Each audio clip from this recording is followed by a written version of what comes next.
Como lo había anunciado, hoy estoy con Beatriz Merino. ¿Cómo está, Beatriz? Bienvenida. Hola, Renato. Buenas Primera noches. mujer en ejercer la presidencia del Consejo de Ministros en América Latina, ¿sí? ¿Es verdad? Primera mujer en ser designada defensora del pueblo, Es verdad. ¿sí? Melómana absoluta, Un poco. fanática de Tina Turner, de Lady Gaga. Eso sí. ¿Cómo está, Beatriz? ¿Cómo está viviendo el momento político? Escuchábamos al presidente del Congreso, se han suavizado un poco los tonos en los últimos días, pero es verdad, es inevitablemente cierto que hay una colisión entre el Ejecutivo y el Legislativo, y en el horizonte la promesa de una reforma política y una reforma judicial que hace un mes parecía merecer el compromiso de todos, se ha ido diluyendo. ¿Usted cómo ve el momento actual en el Perú? Yo creo que lo importante es la vocación anticorrupción como bandera principal que ha encontrado, por un lado, la ciudadanía en general, ¿no? Y una especie de rechazo, repugnancia, ¿no es cierto?, a todo esto que hemos lamentablemente tenido que vivir otra vez, ¿no? Es una segunda ola de corrupción, bueno, una segunda en las últimas décadas, porque tantas otras en la República. Como un déjà vu de los 2000, así es, ¿no? Exacto. Y un instinto, me parece, político acertado del presidente de haber tomado esta bandera en su discurso del 28 de julio, de haberlo planteado vía el referéndum, ¿no es cierto?, con cuatro proyectos.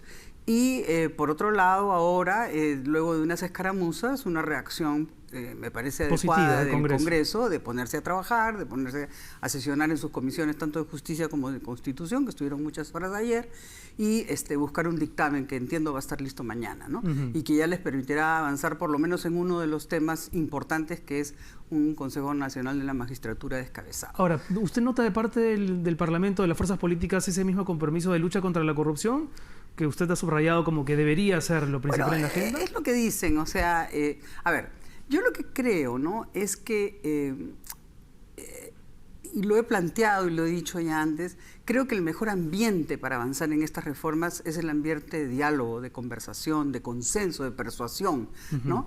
Me parece que el tono de enfrentamiento y el tono, digamos, es mutuo, ¿no? Es un tono que finalmente no aporta al debate, porque por los apuros se pueden equivocar. Esto ya es un error, ¿no es cierto? El CCD se equivocó al plantear el Consejo Nacional de la Magistratura como lo planteó, y esto que hemos vivido es el resultado de ese error. Porque es no podemos permitirnos otros errores. Exactamente, para el futuro, porque ¿no? lo estaremos pagando de la misma manera dentro de 3 o 4 años. Entonces, a mí me parece que hace bien la Comisión de Constitución y la Comisión de Justicia, y entiendo que han ido todas las altas autoridades, y espero que encontremos pues un consenso en este tema, ¿no? Y tanto también en eso como en la reforma política, porque son temas que la ciudadanía quiere ahora. Lo que creo, ¿no?, es que lo que no le conviene al país es que eso sea en un ambiente de enfrentamiento, porque la democracia, por definición, es, digamos, el rechazo a la dominación, ¿no? Entonces, esta escaramuza de poder, ¿no? Yo tengo el poder, tú tienes el poder, o sea, eso creo que no es saludable. No es saludable. Ahora, lamentablemente para el país. es una escaramuza que viene desde la última elección presidencial, ¿no? Y que ha durado lo que duró el gobierno de Pedro Pablo Kuczynski, donde el Congreso era un escenario permanente de enfrentamiento entre el Ejecutivo y la mayor fuerza de oposición, que es Fuerza Popular. Y lo que le quería preguntar es, si continuamos con este clima, ¿deberían volver a sentarse a conversar el presidente Vizcarra con Keiko Fujimori, considerando que es la lideresa del grupo mayoritario en el Congreso? Por supuesto que sí. O sea, con Keiko Fujimori y con los presidentes o líderes de los demás partidos también, de oposición, o bueno, en general, ¿no? Lo que creo es que se perdió de vista en esta última elección, quizá porque fue una elección muy reñida, quizá porque fue una elección muy agresiva, donde creo que por primera vez escuchamos en el Perú adjetivos muy duros, en los debates mismos, ¿no? Agresiones muy fuertes. Había ocurrido, ¿no?, ya, ¿se acuerdan cuando la elección fue entre Keiko y Humala? Claro. Y salieron todos los prejuicios en redes sociales. Claro. Pero salieron en redes, ahora salieron entre los candidatos, ¿no? Es verdad. Entonces yo creo que quizá quedaron ahí algunas heridas, pero lo que tenemos que entender es que se compite hasta el día de la elección. Una vez que el pueblo soberano dice su palabra y dice ganó A o ganó B, a partir del día siguiente, unos gobiernan y otros hacen la leal oposición.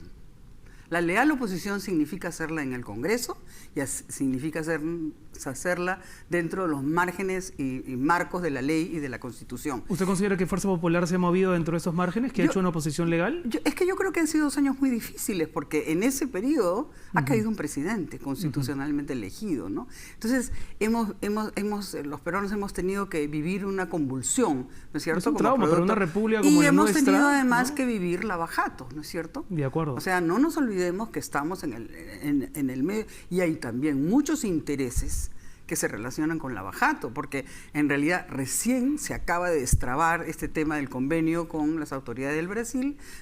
Ahora mismo creo que tenemos los fiscales en el Brasil, lo estuvieron hace unos días, no sé si ya volvieron, ¿no? El fiscal Vela, me parece. Así ¿ya? es. Y entonces estamos con sinceridad todos los peruanos muy ansiosos de saber cuál va a ser finalmente la información que va a llegar. Porque, Renato, es un momento bien interesante por lo que usted acaba de decir. Se juntan demasiadas cosas. Para algunos, la reforma política es lo urgente. Para otros, no hay que descuidar la reconstrucción del país. El tema de la corrupción, la bajada todo de Odebrecht tampoco se puede desatender. Así es. ¿Por dónde ordenamos un poco el asunto y la agenda? Yo creo que identificando a los enemigos, ¿no? O sea, ¿quiénes son los enemigos del Perú, ¿no? Principalmente los corruptos. Pero hay un enemigo que subyace en todo esto, que es la impunidad. Yo creo que los peruanos estamos hartos, ¿no es cierto? Verdaderamente hartos de ver cómo personas que han delinquido, personas que han cobrado coimas, personas que desde los más altos lugares del Estado, donde debieron llegar para servir al pueblo peruano y no servirse a sí mismo o a sus cuentas corrientes, ¿no? Creo que estamos hartos de verlos paseando por las playas o simplemente tomando café en una esquina.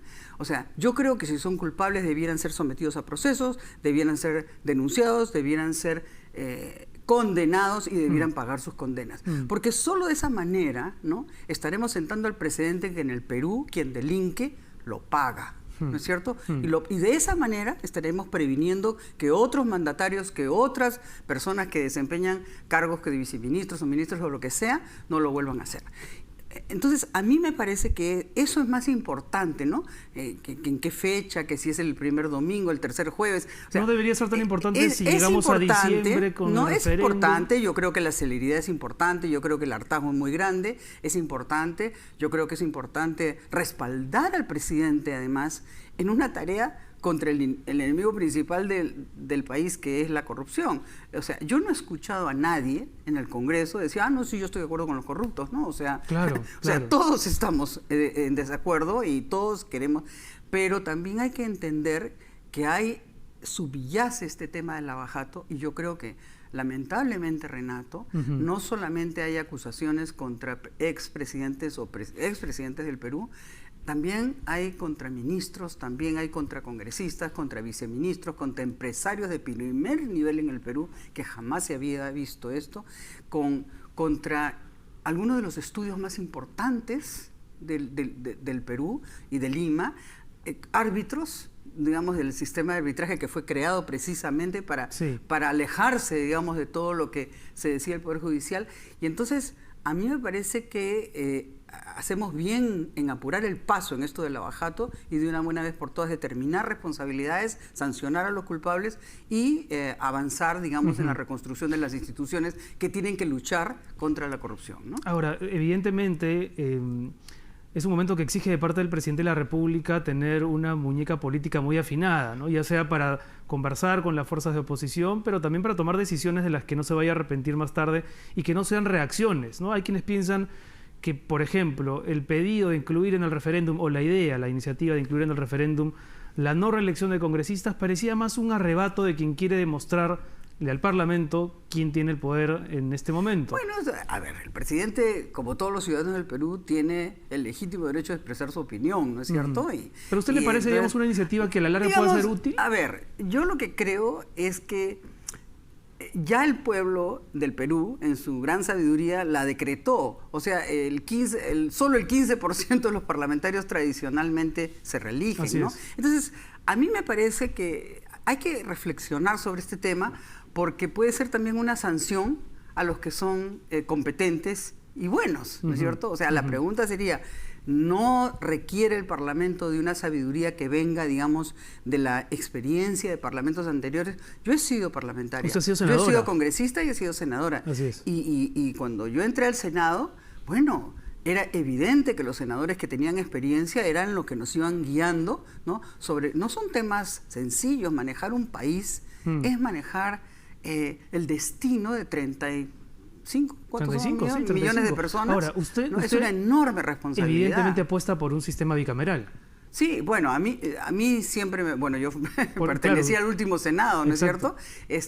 Creo que es indispensable un espacio de reflexión, o sea, una cámara reflexiva, un espacio donde se ven además los temas del país en general. El Congreso tiende a ser muy representativo de las diferentes regiones, ¿no? O sea, los congresistas van a sus diferentes circunscripciones, pero hay un marco, digamos, de las políticas del Estado en general, de las relaciones exteriores, ¿no es cierto?, que requieren de un perfil diferente, ¿no?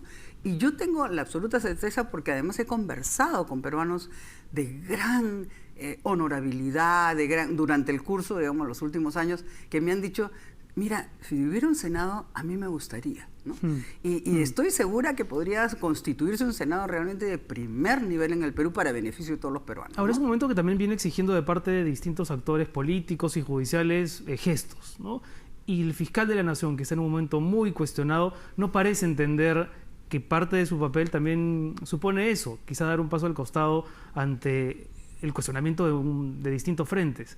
Claro. Aunque hoy ha recibido un respaldo de un grupo de fiscales, ¿usted no considera que el señor Chávarri debería dar un paso al costado para naturalizar la investigación en el Ministerio Público? A ver, yo lo que creo es que respetar a las instituciones empieza por respetar los procesos de esas instituciones. O sea, ¿cuál es el proceso para sacar al fiscal de la Nación? Solo hay dos, ¿no es cierto? Tres. Que lo acuse constitucionalmente el Congreso, ¿no? De hecho, hay una acusación constitucional y me imagino que se irá a debatir y votar prontamente. Que es la única viable ahora, porque la otra... La renuncia, que él no lo va a hacer. Él no quiere, porque es un hombre que tiene 40 años en el Ministerio Público y considera que él no ha sido nunca pasible de ninguna sanción y está en lo correcto y él no ha hecho nada malo, y ese es su pensamiento. Y el otro es que la Junta de Fiscales le pida que se vaya, cosa que tampoco va a suceder, aparentemente. Entonces, a mí me parece que debemos tener también un poco de calma, ¿no? O sea, el señor Chávarri, hasta donde yo he escuchado, no lo conozco, pero hasta donde he escuchado a personas muy comprometidas con la investigación, periodistas muy comprometidos con la investigación de Lava-Jato, ha tomado en sus primeras semanas las decisiones acertadas para destrabar y ha puesto al frente, digamos, había una especie de nudo gordiano, ¿no? Sí, es como que el señor Chávarri entró, cortó el nudo gordiano y esto ha empezado. Entonces, claro, uno podría también presumir, ¿no?, que hay muchos intereses que preferirían que Chávarri no estuviera ahí, ¿no? Entonces yo digo, como que también hay intereses, ¿no?, de quienes preferirían que continúe. Por eso, entonces yo creo que un poco de tranquilidad, ¿no? Esperemos ver qué cosa decide el Congreso con la acusación constitucional, esperemos que viene del Brasil como información, ¿no? Y con tranquilidad, o sea, las decisiones de Estado no se toman a gritos, ¿no? O sea, se toman pensadas con serenidad, con reflexión y sobre todo teniendo en cuenta que toda esta convulsión eventualmente puede perjudicarnos a todos, ¿no? Y puede perjudicar incluso eventualmente una economía que afortunadamente está este año bastante bien, ¿no? Entonces yo creo que tenemos la obligación de cuidar eso, ¿no? ¿Y están en el elenco del Ejecutivo y del Parlamento las personas adecuadas como para prolongar un poco ese mensaje de vamos a calmarnos? Porque lo que se ha escuchado en los últimos días es, por lado del presidente, yo no voy a transar con la corrupción, haciendo no sé si alusiones a Fuerza Popular o no, pero en todo caso en un tono un poco confrontacional. Y en el Parlamento se rumorea con el tema de vacar a Vizcarra, aunque lo ha descartado Keiko Fujimori, pero es como un tema que no termina de despejarse. A ver, pero eso son cosas accesorias, ¿no es cierto? O sea, ¿qué cosa es lo importante? Aquí ya tenemos en el Congreso a las dos comisiones trabajando en esto. Tenemos al presidente muy decidido y muy determinado con una agenda que quiere avanzar. Tenemos a la Fiscalía, al Ministerio Público trayendo ya con fiscales allá, bastante serios como el doctor Vela aparentemente, trayendo la información. Entonces, digamos, apostemos pues que de aquí a diciembre, ¿no? Vamos a tener, ojalá, el referéndum, o de pronto no se necesita si las fuerzas políticas se ponen de acuerdo y aprueban todo con más de 80 y tantos votos, que creo que es lo que necesitan, ¿no? En fin, ya esos son temas que tendrán las fuerzas políticas, técnicas que tendrán que decidir. Pero yo no quiero ser pesimista, ¿no? Yo creo que el enemigo está bien definido, el enemigo está claro, y que así como mi generación venció al terrorismo, ¿no? Y hace esta semana... Lo hemos recordado, ¿no? Tanto la captura de Ismael como el tema de Tareta. Con gran dolor, ¿no? Querido Renato, sí, porque con duda. gran dolor, ¿no? A mí me tocó vivir de joven el dolor de esa violencia terrorista, ¿no? Y de los crímenes y de los coches bombas y de en particular, todo, ¿no? ese año 1992, si uno lo recapitula, estuvo plagado de tragedias. Empezó en febrero con el asesinato por parte del Sendero Luminoso de Marilena Moyano. Claro, yo estuve en la misa, estuve en su misa en Villa El Salvador. Terminó en diciembre con el asesinato por parte del Grupo Colina de Pedro Wilca, y en medio tuvimos coches bombas, Tarata, disolución del Congreso. Es un año que regresa continuamente, ¿no? Es un año que regresa y que los jóvenes no lo han vivido porque no tienen esas heridas, ¿no? Y qué bueno que no las tengan. O sea, qué bueno, porque viven con la frente alta, bien, pero ahora ellos, y yo se los digo permanentemente, tú sabes, yo ahora presido una universidad, la Universidad César Vallejo, y me toca conversar mucho con los estudiantes, con los chicos, ¿no? Cosa que a mí me llena de energía, y siempre les digo, ¿no? A ustedes les toca vencer a la corrupción. Ustedes son la generación que tendrá que enfrentarse o no van a tener un país donde vivir, ¿no? O sea, mi generación le tocó enfrentarse al terrorismo, y ustedes, nosotros vamos a estar ahí para ayudarlos, acompañarlos, orientarlos y apoyarlos en todo lo que requieran.